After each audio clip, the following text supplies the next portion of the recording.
fresh every Tuesday for MSPs around the world. This is Paul Green's MSP Marketing Podcast. Hi there, and welcome back to the show. Here's what's coming up for you this week. MSPs, for various reasons, often write some of the worst proposals, and then they complain that sales is hard and that the customer only compares people on price. We're also going to be talking this week about why you should be the most expensive MSP in your town. There's just too much competition in the middle of the market, and frankly, you don't want to be the cheapest in town at all. Later on, we'll discuss why you should be the most expensive and exactly how you can do it. Plus, we've got such a great giveaway this week. Producer James is going to be here later on telling you how you can win an in-person or a virtual VIP place at the huge DattoCon 21 event happening this year. 3 days of sessions, networking and insights just for MSPs. You're going to love it. And we'll tell you how you could win a VIP place later on in the show.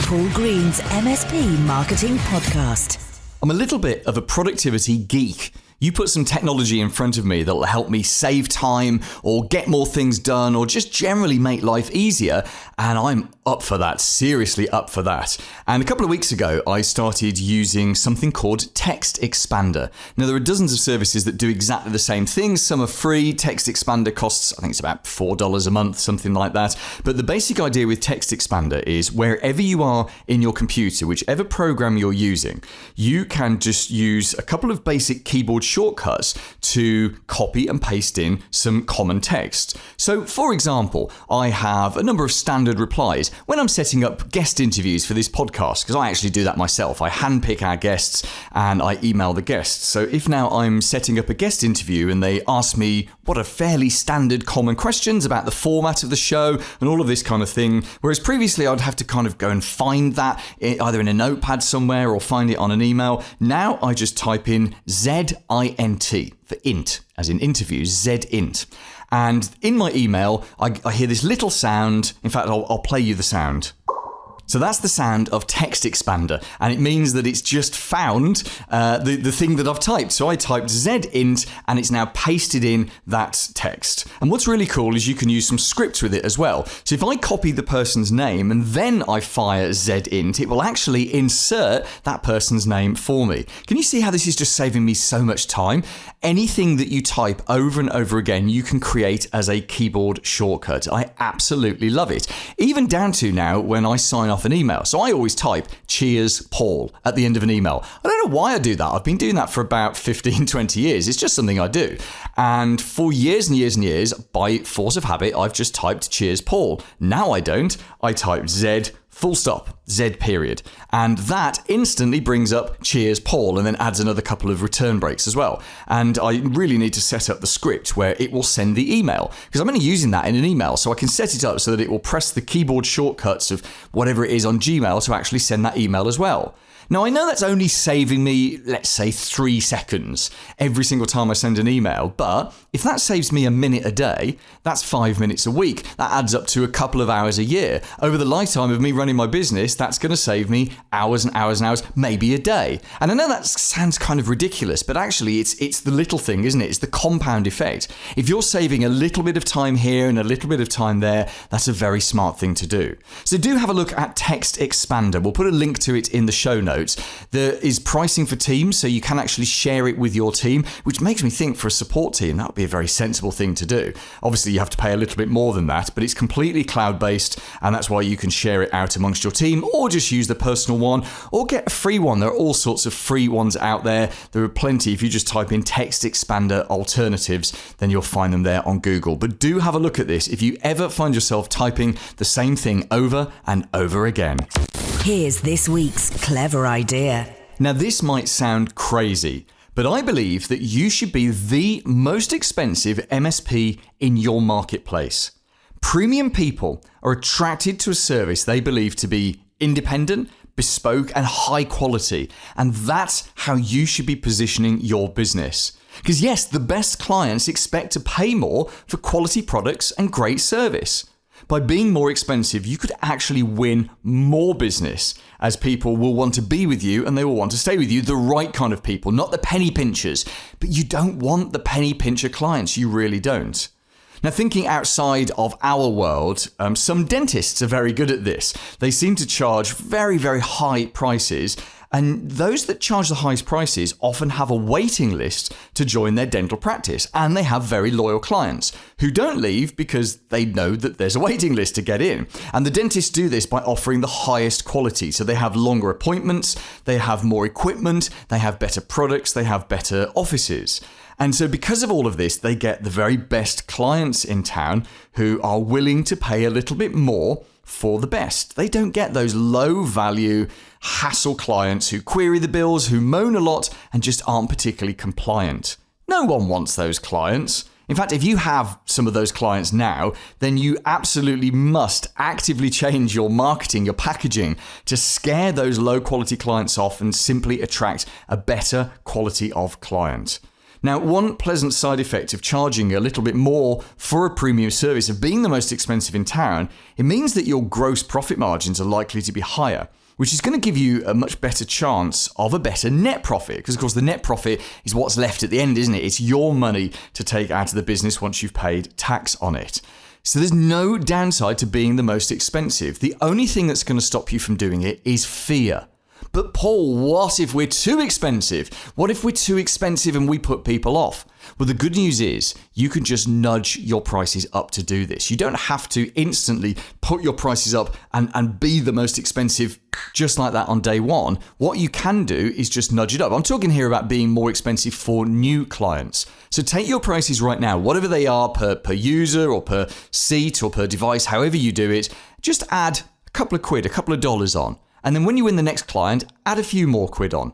And the next client, add a few more on. The market will soon tell you when you've reached what is acceptable in your marketplace. Because depending where you are will depend what that is. Some areas you can get away with charging a lot more than you can in other areas. The only way to find out is to be constantly nudging your prices up. But never ever be scared to be the most expensive in your marketplace. It is really the route to better clients who stay longer, pay more, and ultimately, they make you more money.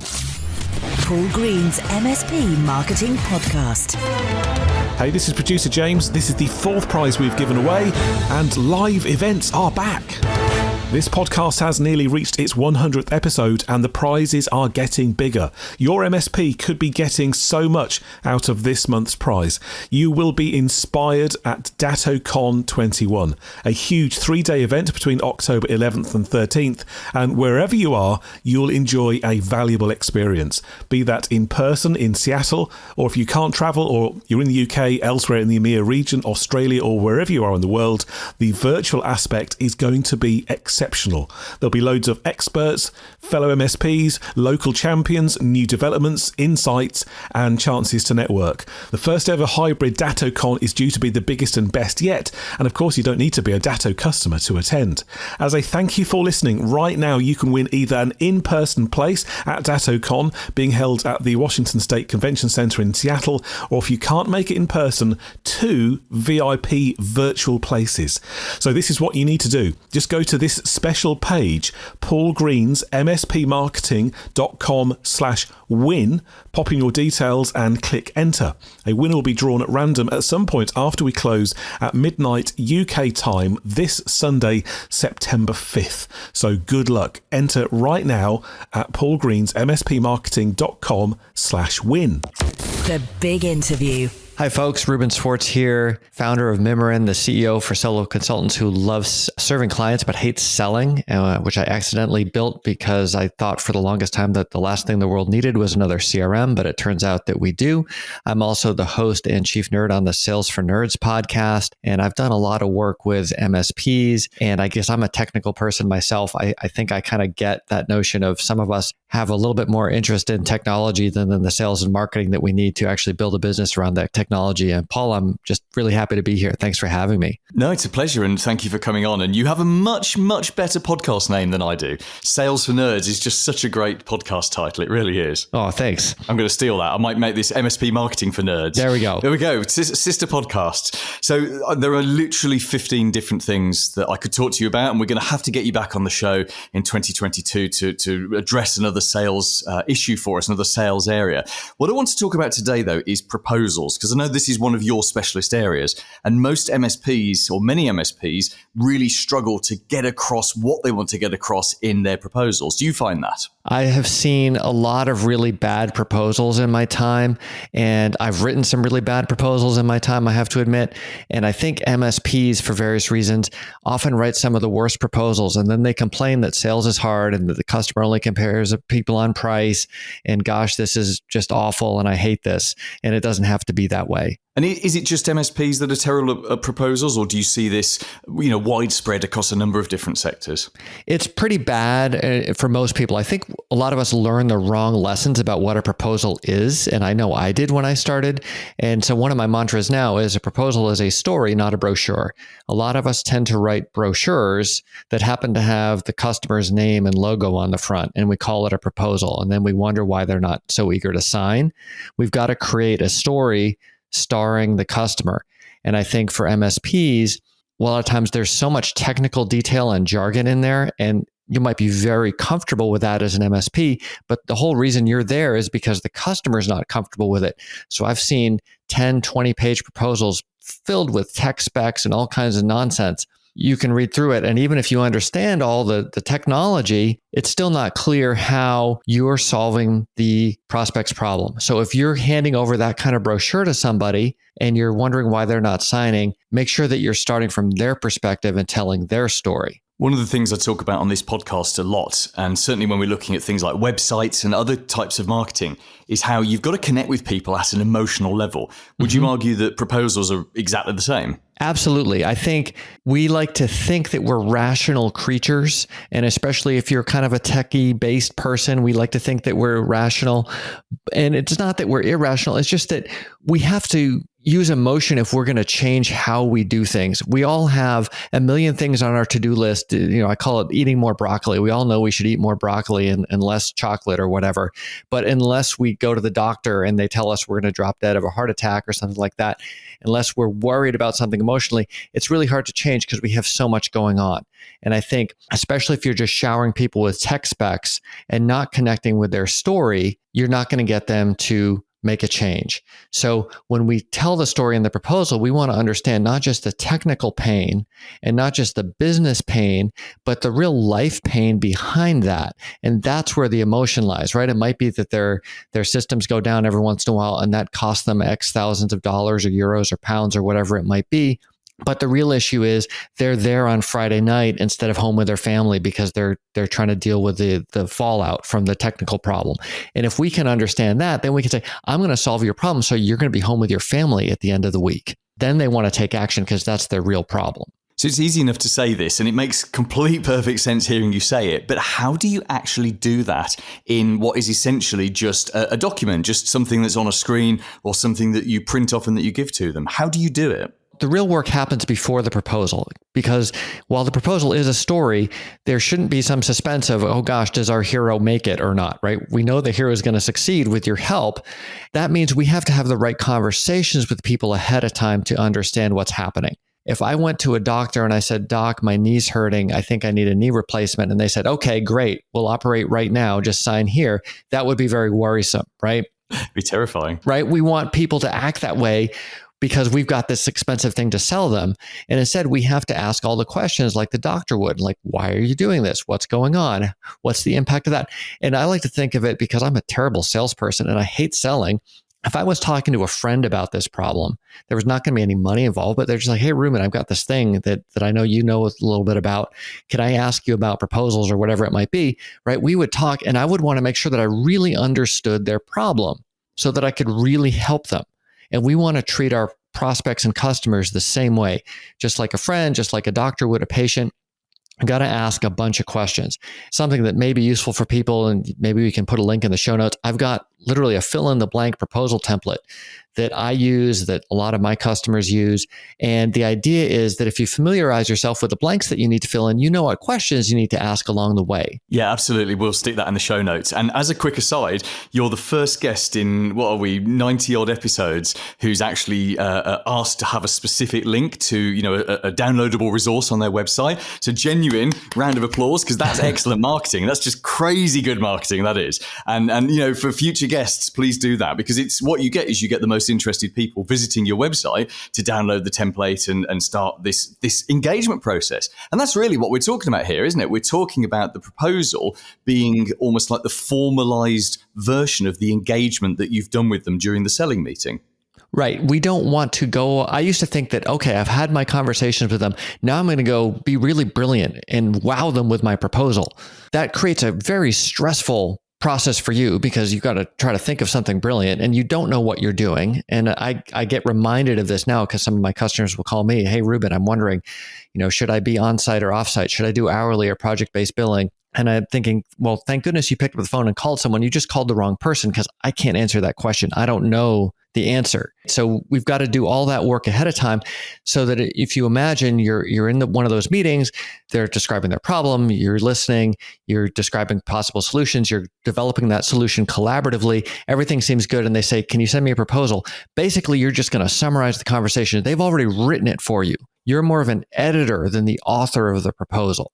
Makes you wonder how we ever got into this world of having proposals, doesn't it? It's, what was probably once just could you just send me a letter just to summarize what we were talking about has turned into an art form. And in fact, you've got software out there that will create your proposals for you. It's kind of crazy.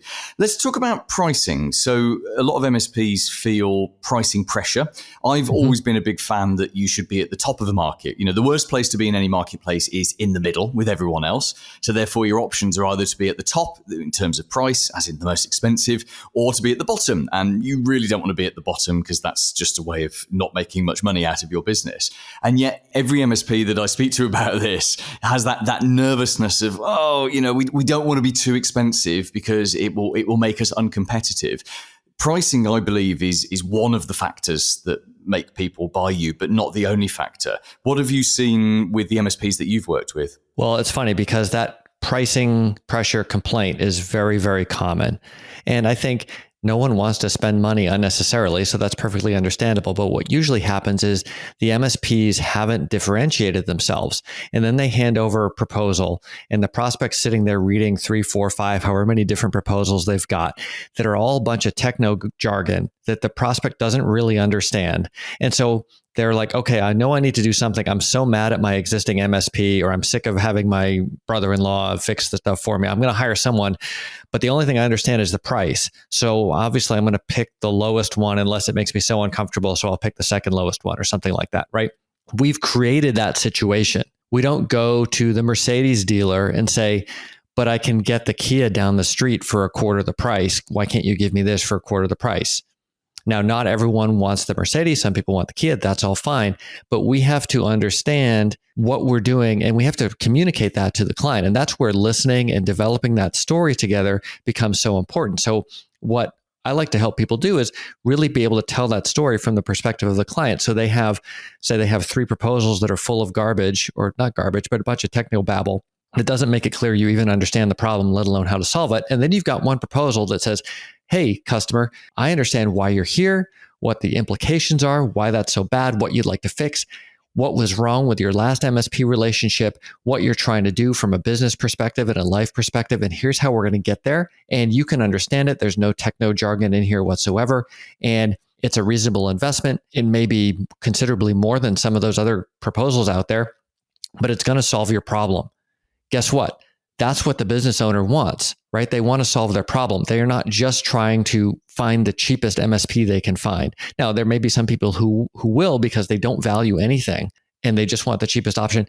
And to your point, those are probably not the customers that you want to be attracting anyway.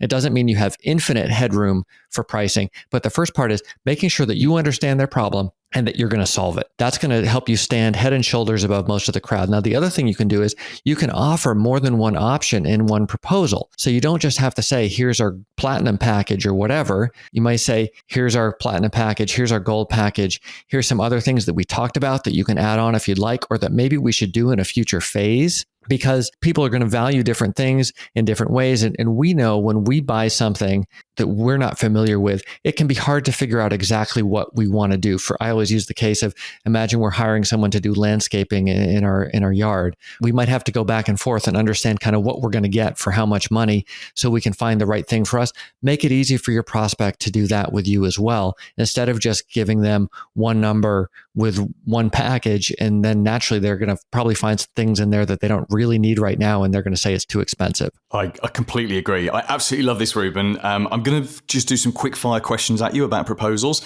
So I'm looking for short answers on these. I'll try to be shorter. If you can. And we are definitely getting you back on the show next year, because I feel that you and I could talk for hours about this kind of stuff. So short fire, rapid fire questions. Number one, should you, in a proposal, you talked about having different offerings. What are your thoughts on good, better, best, or having like a bronze, silver, gold package? I think it's great. I think you want to do that based on your conversations with the prospect. If you don't know exactly what they want, you give them the options that you've discussed. Yep, I agree with that as well. This is going to be one of those awful interviews where we just agree about everything. Next rapid fire question is, how much should you talk about your business in the proposal? Because although it's their story, at some point they're going to want to know a little bit about you as well. I think for a paragraph or two, and then I like to do the proposals online via my tool, of course. And so I'll have a 10 to 20 second video in there where I say, hey, Paul, so glad we got connected. Hope this addresses your problems. Let me know if you have any questions and so on. And then if you'd like, include a customer quote in there. So instead of you talking about yourself, you've got one of their peers talking about how great you are. Yeah, a little bit of social proof, absolutely. And in fact, that video, I always say to MSPs, whenever you send out a proposal, be it on email or printed or whatsoever, make sure you enclose a photo of yourself, a recent photo of yourself as part of that, because they don't remember the company name. They don't remember, your brand and all of that kind of stuff. What they remember is how you made them feel. Mm-hmm. So if you've had a really good meeting with someone, they're associating that good feeling with your face. And if your face is missing from the proposal, obviously that's an issue for them. And that brings me on to my final question then, and you may have answered it, but printed proposal, email proposal, both? What's the most efficient way to get it into their hands and get them to read it? Well, if you're using a system like mine, you send them a link rather than an email. And then the nice thing is you get a notification whenever they're actually reading it. So you can call at the right time, and you never have to leave one of those voicemails like, hey, just wondering if you had any questions on my proposal. And then you can also do nice things like embed video, let them select options dynamically, and let them sign it online. So I would definitely advocate for that. I think the other thing is, if you can, present it either in person or present it over the internet so that you're going through it together. And if there are questions or issues, you can resolve them right away. Yeah, that makes absolute perfect sense. So tell us about Mimeron. What can it do, and why is it perfect for MSPs? Well, the first thing is it started out just as a way to automate proposals because I got sick of leaving those freaking voicemails like, hey, just wondering if you had any questions on this proposal. And then people started using that and they wanted to do lead generation. And I realized that online lead generation for small consultancies was broken. And then people asked me for CRM because I said, oh, I love that I can get leads and close them, but I hate using Salesforce or my spreadsheet or whatever there is in the middle of that process. And I spent years saying, no, the world doesn't need another CRM. And I finally realized that it did. And so Mimeron's just a whole different take on CRM, starting with helping you with your positioning and helping you create social leaderboards with peers, doing lead gen, and of course, doing proposal automation all the way through to electronic signature. And what's your website address? It's Mimeron.com, Mimeron.com. Paul Green's MSP Marketing Podcast. This week's recommended book. Hi, this is Jamie Warner, CEO of EnviroSoft. We produce a customer experience platform for MSPs, and the book that I recommend is the best book in the world. It's called Monetizing Innovation. It's how smart companies design the product around the price. So if you've been thinking about how to package and price your MSP services, this is the book which will teach you all the secrets about the wonders of good, better, best. It's the best book to help you increase your conversion and grow your MSP. Coming up next week. We've got a special episode for you next week. The normal format is scrapped, and we're going to do a deep dive into website traffic. Far too many MSPs have very lonely websites sitting there with no friends. No one ever visits them. So next week we'll talk about 10, 11 plus sources of traffic, ways that you can send more traffic to your website. It's going to be a great special one-off deep dive, and I look forward to presenting it to you next week. See you then. Made in the UK for MSPs around the world. Paul Green's MSP Marketing Podcast.